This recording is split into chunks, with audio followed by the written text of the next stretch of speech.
आज यवतमाळ जिल्हाधिकारी मीना साहेब यांची भेट झाली असता इथे लक्ष्मी रामा मंदावा या विधवा महिला आहेत आणि यांचे सासऱ्यांचे निधन झालं आणि पतीचे निधन झालं, परंतु त्यांना घराच्या बाहेर न निघता आपल्या घरी राहून त्यांनी शेत कधी बघितलं नाही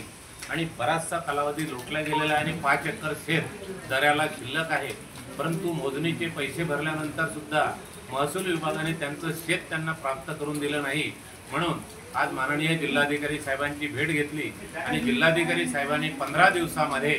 तो निर्णय अधिकाऱ्यांना सांगून मार्गी लावण्याचे आश्वासन दिले।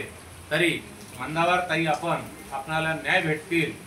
जर इथं न्याय भेटला नाही तर महाराष्ट्राचे महसूल मंत्री चंद्रशेखर बावनकुळे साहेब त्यांची आपण भेट घेऊ आणि आपल्याला न्याय कसा मिळतील त्यासाठी आम्ही संपूर्ण आमचे रफिकभाई कनोजे आहेत, प्रकाश भाऊ मैकलवार आहेत, आमचे नागेशजी आर्थवार जे आहेत, आमचे मळावी सर आहेत, डॉक्टर गिडाम सर आहेत आणि सर्व लोक आपल्या पाठीशी आहेत। आपण निश्चिंत राहा, आपल्या डोळ्याचं पाणी थांबवा, आम्ही खंबीरपणे तुम्हाला न्याय मिळवून देण्यासाठी प्रयत्नशील राहू। मी जिल्हाधिकारी मीना साहेबांना धन्यवाद देतो, त्यांनी आश्वासन दिलेले आहे आणि त्या आश्वासनाची पूर्ती झाल्यास तुम्हाला न्याय भेटतील याची खात्री देतो आणि सर्वांना शुभेच्छा देऊन इथे थांबतो।